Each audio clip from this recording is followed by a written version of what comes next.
All right, so I'm not gonna make a full video about it. I'm just gonna do this. Currently, removing the engine and the TL for the swap on the Civic. As you can see, I'm out in the field, so it's like not the ideal filming spot. So I'm just trying to get it done, spend as little time as possible underneath it. And then hopefully, you know, when I get it out, I'll start making videos about the actual swap. Because this part, you know, it's just, if you're thinking about swapping an engine, you don't know how to remove an engine, then you got a lot to figure out. So this part, you know, should be pretty straightforward for most people. So yeah, I just thought I'd, you know, let you know that we are still progressing with it, but you know, hard to find time. So yeah, we're at a point right now where I should probably call it quits. Sun is, looks like it's about 30-45 minutes from being completely down. But I have heater core lines unhooked, shift linkage unhooked, fuel line unhooked, exhaust unhooked, main harness unhooked, power steering unhooked, oil filter housing off, radiator out, clutch line unhooked. I'm trying to think of anything else that I'd need. I have all that main stuff unhooked. The only thing I have left are the axles and the engine mounts, as far as I can think right now.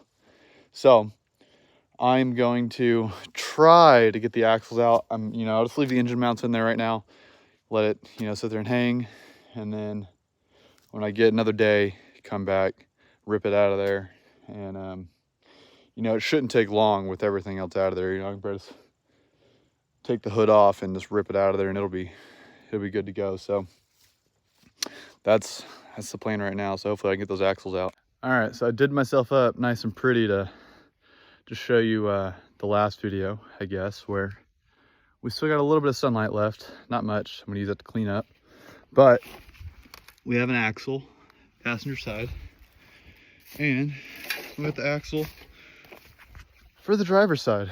So I mean, with that, we pretty much just have the engine mount sitting in there. So next time I come out, pulling the engine mounts, it's got this little damper thing. I don't know if you'll be able to see it. It's like, I'll try to touch it with the light. It's right there. It's got some water dripping down it. The bolt for it is down there somewhere, but yeah, not really a mount, just a dampener, but I got to remove that as well. So like I said, just engine mounts and that dampener, and it should be ready to come out. So I'm excited for that. Now, unfortunately, it does mean that the Civic will have the engine coming out of it. And I imagine, while a simpler car for sure, very annoying design keeping the engine in there. So I'm not sure how much easier, how much harder it'll be, but I'm already annoyed thinking about it. So this is a nice big step in doing the mock-up to get this, you know, a V6 swap Civic. So I'm excited, and I hope you guys are too.